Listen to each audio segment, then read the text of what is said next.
الراجل العرة ده شغال مدرس، بيخش كده على الصبح كده يدي للعيال شلاليت، لا مش شلاليت، اسمها افيان، افيان وقلمة، وعمال يسكع بالقلمة على الوش للعيال الصغيرة.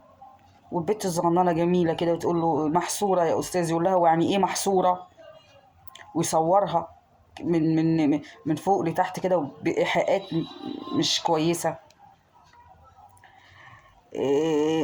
ده مريض نفسي، ده راجل مريض نفسي، عنده حاجة في دماغه.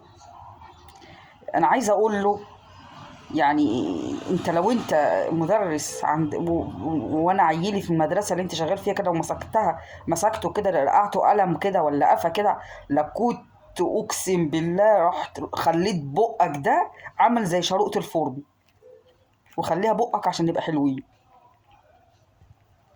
انت راجل يا نتن، انت اللي عامل يا اللي وشك عامل زي قصرية الطفل، مالك ومال العيال؟ دول أطفال أحباب الله. أنت إيه عقدك في العيال؟ هو أنت كنت شغال حمار قبل كده وهما جم قالوا لك تعالى اشتغل مدرس، قعدت تقول لهم لا والنبي والنبي وتخبط برجلك وتهبد وتقول لهم مش عايزة اشتغل مدرس، فهم حطوك عافية، فأنت طلعت بقى نفسويتك على العيال وقعدت تلطش فيهم وتبهدل فيهم. ده أنت يا رب يكون اهل العيال دول شافوا اللي بيتعمل في عيالهم لا يخلوا يومك اسود ومنيل.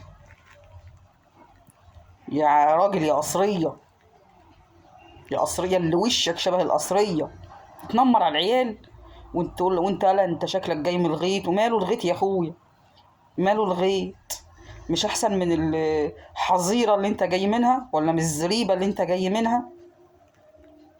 ده انت وشك عامل شبه التواليت، وشك شبه التواليت.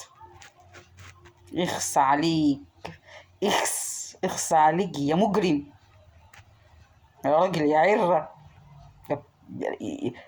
يا اللي بتتعقد من العيال، يا اللي متعقد من... انت شكلك مش انت شكلك ما بتخلفش ياهو، والله شكلك ما بتخلفش، وبتمسك العيال تدقها العلقة يا عيني عشان تطلع نفسويتك عليهم. يا راجل يا شروقة.